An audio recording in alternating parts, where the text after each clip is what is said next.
Hola, buen día maestros y maestras de la IED Tayrona de Buncuimaque. Quien les habla es su tutor PTA Joan Sánchez Fernández. Pues en el día de hoy, estimados compañeros, les voy a hablar acerca de algunos tips para ese proceso de la planeación de una clase o la planificación de nuestra práctica o quehacer pedagógico. Vamos entonces a llamarlo de la siguiente manera. Etapa número uno. La etapa número uno consiste en lo que es la planificación de la práctica pedagógica, la planificación de lo que vamos a hacer dentro de una clase, la planificación de lo que nosotros queremos alcanzar o la planificación también de aquellos logros u objetivos que queremos desarrollar con nuestros estudiantes. Entonces, la planificación de la práctica pedagógica se divide en 6 momentos. Primero, nosotros como docentes debemos conocer a nuestros estudiantes. Es importante que ustedes conozcan cuáles son los intereses de sus niños, ¿verdad? Segundo, para planear una clase de manera acertada, debemos tener en cuenta esos objetivos de la clase. Los objetivos de la clase deben ir encaminados o deben ir alineados con esa clase o ese contenido que nosotros vamos a desarrollar. Tercero, debemos utilizar unos materiales que vayan de acuerdo también al contenido, así como también se propongan actividades diversas, tanto para el trabajo colaborativo o trabajo individual, que nuestra aula se gestione de una manera adecuada y que vaya también de acuerdo al contexto de los entornos y por último, que haya una evaluación formativa. Entonces, empezando acerca de lo que son los conocimientos de nuestros estudiantes, pues profe, ustedes deben diseñar su planeación teniendo en cuenta esas características, esos intereses y esas necesidades que tienen nuestros estudiantes. Ustedes también deben tener en cuenta y deben planear teniendo en cuenta, valga la redundancia, esos ritmos y esos diferentes estilos de aprendizajes que poseen ellos. También les recomiendo que ustedes deben procurar realizar actividades que activen los conocimientos previos de nuestros estudiantes.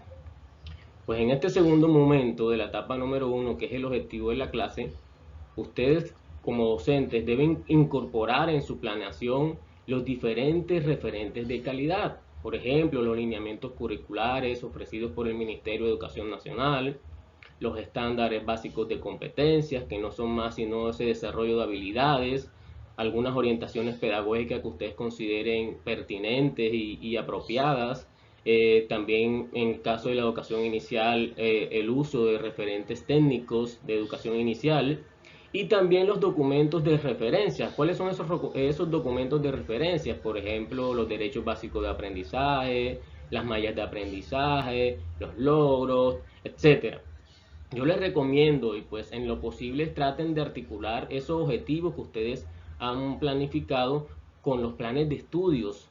Igual manera les pido que lo incorporen también objetivos que propicien la nivelación de los aprendizajes y que de alguna manera también, profe, les ayude a los niños a contribuir en el desarrollo de habilidades socioemocionales, que es lo que hoy en día se propone desde los distintos entes gubernamentales, que los niños se desarrollen también socioemocionalmente.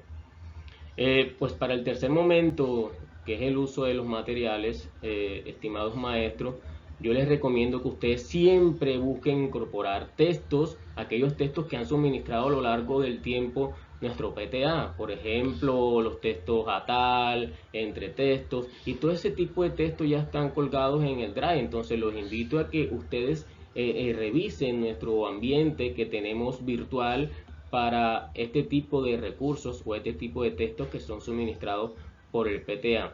Y también en su planeación, si ustedes consideran que algunos recursos adicionales pueden ser válidos para el desarrollo efectivo de su clase, pues usted está en la libertad, usted puede escoger el recurso o el texto que usted considere pertinente, el texto que le va a servir a usted para cumplir esos logros u esos objetivos que usted ha planteado al inicio.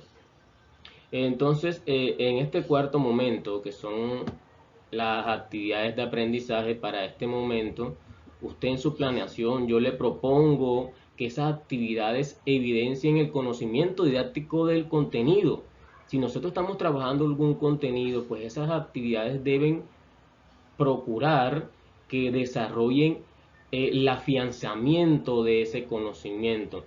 Si estamos trabajando, por ejemplo, suma, que las actividades vayan ligadas a lo que es el concepto de las sumas, al desarrollo de habilidades con las sumas, ¿verdad? Esas actividades también yo les propongo que sean diversas, ya sea que sean para desarrollarse de manera individual o en su defecto también que sean para desarrollarse en trabajo en grupo o en trabajo colectivo, que es una última propuesta que ha servido bastante y permite también la integración entre sus estudiantes, permite también esa parte socioemocional con sus estudiantes, permite también la participación de sus estudiantes, que hoy en día ustedes saben que es un elemento válido en cuanto a la evaluación cuantitativa, ¿verdad? La participación o la asociación con sus compañeros. Traten también siempre, profes, de desarrollar las habilidades o las competencias.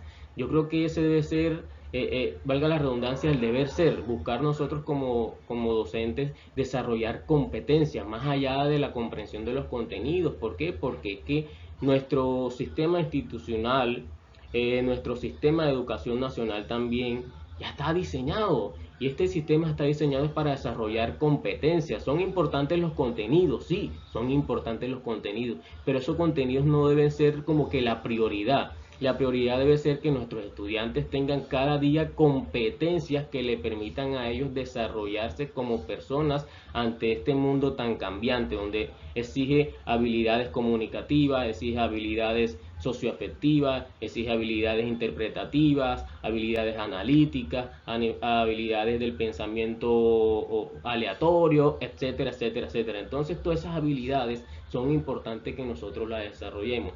Por esa razón es que yo les propongo que ustedes siempre traten, cuando van a hacer una clase o cuando van a planear una clase, de que las actividades busquen desarrollar esas habilidades. Y esas habilidades, ¿dónde las vamos a encontrar? En los estándares básicos de competencia. Cada estándar básico de competencia y cada área o cada asignatura tiene su eje temático, ¿verdad? Cada eje temático, por ejemplo, en castellano tenemos la que es la producción de texto. A su vez, la producción de texto tiene unos factores. Esos factores están asociados a los diversos contenidos que ustedes pueden desarrollar, pero lo más importante es que esos contenidos que usted está desarrollando le sirvan al estudiante para desarrollar esas habilidades o esos factores que están dentro de los ejes temáticos de cada una de las áreas del conocimiento. Entonces, pues como valor agregado a eso también, mis estimados profes, en cuanto a lo que es las actividades de aprendizaje, como valor agregado, yo les pido también a ustedes, o también les propongo que integren en sus actividades la estrategia que hoy en día se está impulsando, que es una estrategia muy bonita que se llama emociones para la vida. Esa estrategia, si nosotros la analizamos a fondo, si la analizamos de pronto de una manera contextual, si la analizamos de una manera de pronto armónica para nuestros estudiantes, nos sirve no solamente para trabajar lo que es de pronto la interacción de los niños entre sí y esa parte afectiva, sino que también nos va a servir para que el niño se sienta bien en cada uno de los momentos de una clase, cuando el niño entra a su institución y cuando el niño sale de su institución. Entonces es importante que este tipo de actividades no solamente se integren en un momento, sino que también la podamos integrar en cualquiera de nuestras áreas del conocimiento o en cualquiera de nuestras clases. En el quinto momento de la planificación de la práctica está lo que es la gestión del aula. Nosotros debemos gestionar nuestros salones de clase. La gestión del aula no es más sino la gestión que nosotros hacemos con nuestros salones de clase. Llámese salón de clase, cualquier entorno que usted utilice para brindarle a un niño un aprendizaje, un conocimiento, un desarrollo de una habilidad. Entonces la gestión del aula no se ve limitada a 4 paredes, no. La gestión del aula, usted debe buscar la manera que su aula sea un aula llamativa para el estudiante, que busque la participación del estudiante, que motiva al estudiante y que saque sobre todo al niño de la rutina de todos los días del salón, de todos los días las 4 paredes, de todos los días el mismo ambiente letrado, de todos los días los mismos lugares, de todos los días los mismos colores. Entonces, ¿qué pasa? Que nosotros como docentes debemos planificar nuestra clase teniendo en cuenta también el contexto, ojo, y claro, también el contenido, porque si vamos a trabajar un contenido que se refiere a la naturaleza, ¿por qué vamos a utilizar entonces nosotros ese entorno de las cuatro paredes? Si ahí en nuestro entorno tenemos lo que es las plantas, tenemos lo que es los mares, los ríos, entonces nosotros como docentes debemos planificar bien nuestra clase y al mismo tiempo tener claro cuál va a ser el momento para yo dar esa clase, para yo dictar esa clase, cuál va a ser el entorno, cuál va a ser la gestión del aula que yo voy a utilizar. Entonces yo les digo a ustedes, profe, busquemos la manera de que el aula de clase no sea la misma de todos los días. Yo les pido que exploren con sus estudiantes los entornos y realicen con ellos también acuerdos, realicen también con ellos rutinas, realicen con ellos también tiempo, qué día lo quiere, dónde quieres tal día que hagamos una clase, en qué momento quieren ustedes que hagamos esa clase en tal sitio. Si tenemos un acuerdo, el acuerdo es de que sean los martes, pues establezcan ese acuerdo de que los martes va a ser de pronto en la oficina, por decirlo así, de que los miércoles sea en el caduco, por decirlo así, de que los jueves sea en nuestro propio salón de clase y de que los viernes sea de pronto en la exploración ya general del entorno. O sea, establezcan esos acuerdos con sus estudiantes, pero esos acuerdos deben estar planificados previamente, deben estar planificados. ¿Y dónde? Deben estar planificados en la gestión del aula. Debe ser algo claro, debe ser algo preciso, debe ser algo que contribuya al niño a su participación, a su motivación, más allá de la motivación que tenga yo como docente, porque yo en mi planeación debo hacerlo no para sentirme bien yo en mi quehacer pedagógico, no, sino que mi planeación debe ir de acuerdo a esos conocimientos de mis estudiantes, a esos contextos de mis estudiantes, a esas características o particularidades de nuestros estudiantes. Entonces también yo les recomiendo que busquen la manera en cómo van a hacer ustedes la entrega del material. Eso hace parte de la gestión del aula. Si yo dentro de mi clase estoy planificando que voy a trabajar con 3 libros o 3 recursos, una guía, una página de tal libro, un video, usted debe gestionar también con sus estudiantes en qué momento lo va a entregar. Usted le debe decir al niño, bueno, vamos a hacer la actividad de exploración y les voy a entregar este texto en tal hora, para que usted lo termine en tal momento, a tal hora, o me lo debe entregar dentro de tantos días. Usted debe también acordar eso con sus estudiantes. La entrega del material hace parte de la gestión de su aula. Cuando usted gestiona su aula de manera adecuada, su clase no va a tener varias vías, sino que se va a lanzar sobre un solo riel, que le va a permitir a usted ir teniendo buenos resultados a medida que vayan profundizando, en cada uno de los momentos de su clase, porque usted tiene claro cuándo va a entregar el material, cuándo lo va a pedir, cuándo lo va a retroalimentar y cuándo va a calificar. Eso también lo debe tener usted de acuerdo y puede ser también en común acuerdo con sus estudiantes. Por otro lado, le digo a mis compañeros, mis docentes, cuando ustedes realicen su planeación, traten de que la estructura de su planeación sea clara, de que su planeación se entienda, de que su planeación sea coherente y claro, punto importante, que vaya acorde a la edad de sus estudiantes o que vaya acorde al grado o el nivel en el que se encuentre su estudiante. Yo no puedo planear una clase muy compleja para un niño del grado segundo, ¿verdad? ¿Por qué? Porque es que obviamente, como lo dije anteriormente, va a ser muy complejo para el niño comprender esos temas, va a ser complejo para el niño adquirir esos aprendizajes. Entonces, la estructura de nuestra clase debe ser clara. ¿Por qué? Porque esa planeación no le queda solamente a usted, sino que le queda a la institución en su banco de documentación, le queda a la institución dentro de sus evidencias del quehacer pedagógico y le queda a usted como portafolio de lo que usted ha hecho en su vigencia escolar. Y en el último momento, que es la evaluación formativa, pues es un momento que usted debe tener siempre muy en cuenta, mi estimado profe. Dentro de la planeación de su clase, dentro de la planeación de esa práctica pedagógica, usted debe tener muy en cuenta la evaluación formativa. En muchos casos he escuchado preguntas donde me dicen, profe, pero evaluación formativa, ¿qué es? O sea, y siempre hablamos de lo mismo. ¿Qué es evaluación formativa? ¿Qué es evaluación formativa? Entonces, mire, a modo de resumen, la evaluación formativa no es más sino un pretexto para nosotros hacerle nivelación a nuestros estudiantes, para nosotros observar qué están aprendiendo nuestros estudiantes y qué no están aprendiendo. Si el niño me está respondiendo a mí que no entendió o no está aprendiendo, yo debo entrar enseguida y hacer un proceso de retroalimentación, ya sea con actividades nuevas de acuerdo al estilo de aprendizaje de ese niño o con las actividades que ya se habían planeado previamente. ¿Eso qué hace? Que nosotros hagamos un proceso de feedback o retroalimentación que va a hacer de que el niño nuevamente vuelva a realizar las actividades, aplique esos procesos metacognitivos que lo lleven al niño a pensar más allá de lo que estaba pensando. Y si el niño piensa más allá de lo que estaba pensando, ya el niño va a adquirir una experiencia, que esa experiencia le va a quedar aquí.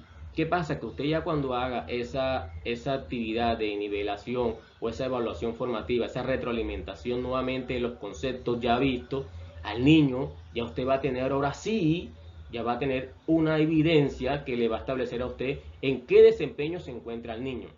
Pero lo importante aquí no es lo cuantitativo, aquí lo importante es lo formativo, hasta dónde estoy llevando yo a mi niño, qué es lo que yo quiero lograr con mis estudiantes, cuáles son esos desempeños que yo quiero alcanzar con mis estudiantes. Si yo veo que mis estudiantes están en un desempeño básico, ¿cuál es mi evaluación formativa? ¿Cómo los estoy formando yo? ¿Cómo les estoy haciendo la retroalimentación yo? ¿En qué momento les estoy haciendo la retroalimentación yo? La retroalimentación no se hace cada periodo, finalizando cada periodo. La evaluación formativa no se hace cada 6 meses o la evaluación formativa no se hace de manera anual. No, la evaluación formativa es continua. Se hace de acuerdo a las observaciones y evidencias de aprendizaje de nuestros estudiantes. Si yo veo que mi estudiante no está aprendiendo algún concepto, no está aprendiendo algún contenido o no está desarrollando una competencia, que es lo más importante, yo debo entrar como docente y hacer y proponer actividades que le permitan al niño la adquisición de esa habilidad. Entonces, ya cuando yo haga todas esas estrategias o yo aplique cualquier tipo de estrategia y yo veo que mi estudiante todavía sigue en desempeño bajo, pues ya ahí entramos ya a otro tipo de proceso. Pero lo importante es que usted cumpla con todos los procesos de la evaluación formativa, que se haga siempre retroalimentación, que se haga siempre nivelación, que se hagan siempre actividades para consolidar el aprendizaje, que se hagan siempre preguntas exploratorias que le permitan a usted evidenciar si el niño aprendió o no aprendió. Entonces, miren, en este momento, en este último momento de la planificación de la práctica, que es la evaluación formativa, yo les recomiendo a ustedes que incluyan siempre mecanismos de evaluación formativa. Valga la redundancia, me gusta repetir mucho esta palabra porque evaluación formativa no es calificar al niño un 0, un 1, un 2, un 3, un 4, un 5, un 10, no. Evaluación formativa es yo formarlo al niño constantemente, de manera continua, hasta que él adquiera sus habilidades. Entonces, siempre incluyan esos mecanismos para que ellos logren el aprendizaje. Yo les recomiendo que le pregunten a sus estudiantes si esos objetivos que ustedes se plantearon al inicio de la clase, ustedes le pregunten, ¿usted alcanzó a comprender, un ejemplo, el algoritmo de la suma? Ellos le van a hacer dos respuestas, ya sea sí o no. En el caso de que los niños respondan de que no comprendieron el algoritmo de la suma, ¿qué tiene que hacer usted? Bueno, hacer un proceso de retroalimentación, ya sea con los mismos temas que usted estaba dando, con las mismas actividades que usted estaba dando o con actividades diferentes. Pero ojo, vuelvo y les repito, en este momento cuando el niño responde no, usted debe observar cuál es su particularidad, cuál es su ritmo de aprendizaje, porque sucede que los que de pronto respondieron sí tienen un aprendizaje de pronto más rápido, o ellos aprenden de manera visual y al mismo tiempo de manera, ¿cómo decirlo?, con diferentes maneras de aprendizaje, con diferentes estilos de aprendizaje. Pero sucede que este niño no aprende con ninguno de esos estilos de aprendizaje, sino que él aprende de otra manera. ¿Qué tenemos que hacer nosotros? Bueno, proponer actividades diversas para que ese niño que me dio una respuesta no, por lo menos con ese tipo de actividades que yo estoy proponiendo, ya me responda que sí alcanzó a comprender el algoritmo de la suma. A eso es lo que yo me refiero con evaluación formativa. Entonces también les digo, profe, que en este momento ustedes deben formular desempeños de lo que desean alcanzar. Si el tema es la suma, ustedes formulen cuáles son los desempeños que quieren alcanzar con sus estudiantes. Que mis estudiantes tengan un desempeño tal, que tengan un desempeño tal. Entonces ustedes deben siempre formular esos desempeños, pero que esos desempeños sean alcanzables. Ojo, es importante que el desempeño sea alcanzable. Yo voy a dar la suma y voy a colocar un desempeño inalcanzable. Eso quiere decir que no quiero hacer ninguna evaluación formativa con mis niños, sino que yo quiero prácticamente es rajarlo. Los desempeños que nosotros formulemos deben ir de acuerdo al grado. Vuelvo y se lo repito, de acuerdo al grado y de acuerdo a su edad escolar. Bueno, y para finalizar, pregúntele también a ellos si han alcanzado esos desempeños o no lo han alcanzado. Todas esas preguntas deben ir escritas previamente, deben estar planificadas previamente en ese momento de la evaluación formativa. Usted debe escribir cuáles son esas preguntas que le va a hacer al niño.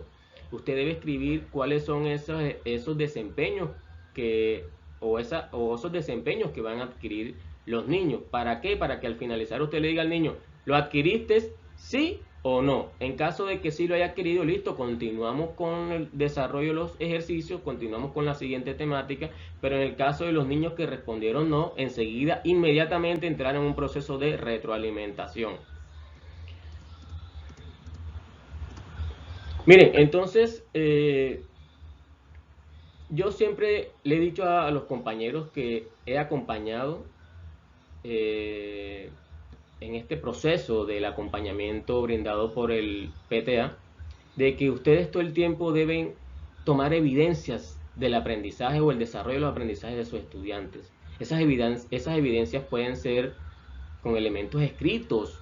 Para eso tenemos el observador del estudiante, para eso tenemos la lista de asistencia, para eso tenemos la lista de notas, para eso también tenemos o contamos con las evidencias fotográficas. Es importante que ustedes también le pidan a sus niños, a sus estudiantes, que ellos también armen su portafolio de evidencia, o ese portafolio de evidencia usted lo tenga para usted, y que todas esas actividades que hagan los niños usted la vaya almacenando. ¿Por qué? Porque eso también le permite a usted tener un repositorio de evidencia, y a medida que vaya avanzando ir observando cómo ha ido avanzando su estudiante.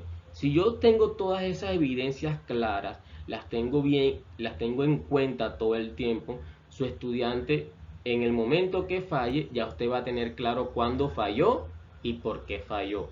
Entonces, si falló del por qué, ya usted entra como mediadora y hace un proceso de evaluación formativa o de retroalimentación.